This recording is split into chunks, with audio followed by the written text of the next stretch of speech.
Simple lang po at ilan ng rikado nitong ulam natin ngayon. Ito nga po, ilang bungkus lang ng pechay na hiniwa ng maliliit at pagkatapos hinugasan ng maigi. Isang katamtaman laki ng talong na hiniwa ng mahaba at ibinabad po sa tubig habang inihanda natin yung ibang rikado. Para makatipid po ng konti, hindi natin isasama itong buong giniling na baboy na narito. Yung ikaapat na bahagi lang po, 100 grams po ng giniling na baboy lang yan. 5 piraso po ng pritong tokwa, hiwain nyo po ng maliliit at tadtarin nyo gamit po ang kutsilyo.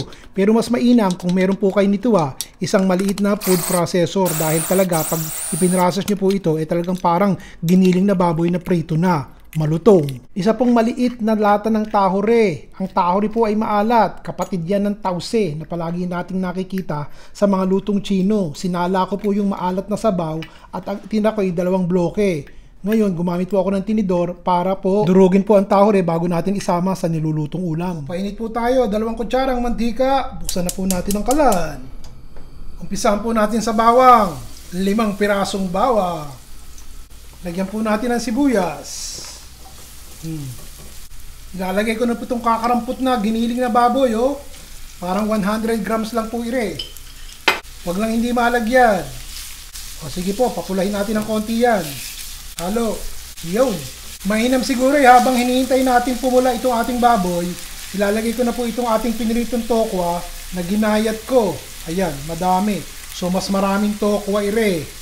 Pag tinanong ng anak nyo kung ano yung niluto nyo, sabihin nyo giniling na baboy at huwag na po kayong umimik pag hindi napansing tokwa yung inilagay nyo.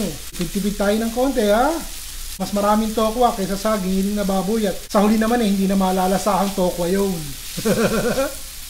Lalagyan ko po ng konting atsuete at nang pumula ng konti at hindi mapansing tokwa. Ayan, haluin po natin. Siyempre, pupula yan, lalo na pag sinabawan natin. Lalagyan ko pa. Para mukhang tostadong giniling na baboy ang kalalabasan. Sige po, tustahin pa natin ng maigi. Masarap yan kung tokwa na nga lang tostado na. Tingnan nyo, kamamadali ko, nalimutan ko ilagay ang luya. Yung luya kasama nung bawang at sibuyas Pasensya na kayo. Yung luya po, ilagay nyo sa umpisa ng pagluluto Ilalagay ko na po itong tahore. Hindi nyo po ilalagay lahat at masyadong maalat ito. Siguro po yung mga 1 kutsara, ganun lang. Bean curd po yan. Lagyan na natin ng sabaw, 2 tasa po ng tubig. O haluin po natin. Yung pong tahore na nasa lata na nakita nyo, yun po kadalasang nabibili sa palengke, kasama po yun ng mga tause. Siyempre, pag nagpupunta kayo sa mga Chinese restaurant yun po nilalagay din kasama ng mga toko at ibang gulay. Baboy nga at saka karne, nilalagay yun. Maalat din po yun, parang tause. Tingnan nyo, mapula na. Mapapagkamalan nyo pa bang tokwa yung kasama ng giniling na baboy? Parang hindi na Tikman po muna natin. Parang kulang pa po ng tahore. Hindi pa siya masyadong maalat ewan ko po, maalat kasi kung kumain so nilagay ko yung 1 bloke, 2 bloke po kasi ito Pakuluin po natin. Mapula din yung ating tahori O ngayon, kumukulo na, ilalagay ko na po itong ating talong. Mula nang matuto kong magluto ng dinding ang hiwa ko po ng talong palaging pang dinding cut. Hindi na ako naghihiwa ng bilog. Puro mahaba. O tignan natin.